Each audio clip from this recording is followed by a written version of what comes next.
How's it going, Ram fans? I'm Litos Castro here with Ethan Bird. We just watched Colorado State and Williston State go head-to-head in a doubleheader day of baseball. We just saw a lot happen, and we're even starting to see some flakes coming down onto the field right now. It was a really cold day for both teams to have to handle. So, Ethan, why don't you break it down for me? Let's start with the first game. Final score was 2-1. Rams able to take that first win. What were we seeing? The first game was, it really was a pitcher's duel to start off from. Saw a lot of strikeouts from both pitchers.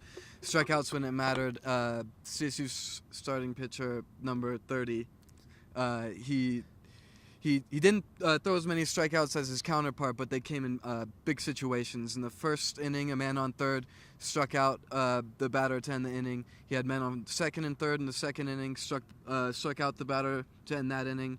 And then runs were created where runs were made. Speed was definitely a big part of this game. You know, you and I both saw a lot of stolen bases.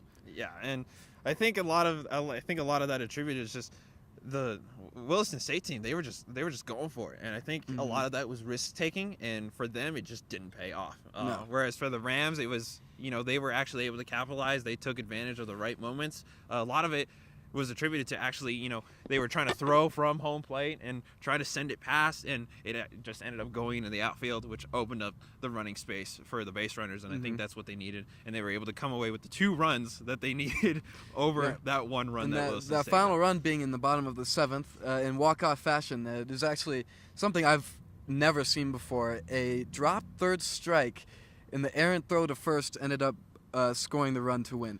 I think that was a lot of fun to watch, and now I think you saw the energy definitely from both teams. You know, both were very engaged, and once it actually hit the shoulder, I believe, of the base runner, and once it hit him, the team just went wild. They knew what happened, so they got that first win. And then we take a look at the second game, a whole different story. Oh, yeah. Final score ended up being 11-5 in favor of the Rams. So what was the difference? What were we seeing happen? I actually think a lot of that can be attributed to the cold. You could see that when you get cold, your hands don't work. It's something we're learning right now. You could see that there was a lot of lost control in the pitchers, a lot of missing spots. We saw a lot of walks, a lot of wild pitches, a lot of hit by pitches, and that resulted in running up the score. Because then the pitchers, when they can't control the ball, they have to slow down the ball, which makes it easier for batters to hit.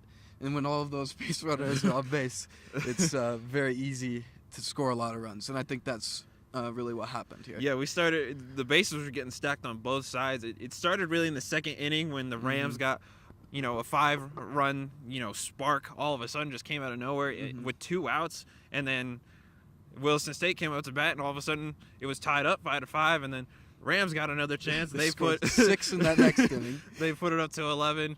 And then the Rams actually came through defensively, which is what they really needed to happen. That shut down Williston State. And at that point, the umpires decided it was too cold, and they were going to call it there. So the final score was 11-5 in that final game. And I think that's only 5 innings. I think that's what it all came down to, was just surviving the cold. And the Rams did that better today. Well, Rams, I'm Litos Castro here with Ethan Bird, signing off, reporting for CTV Sports.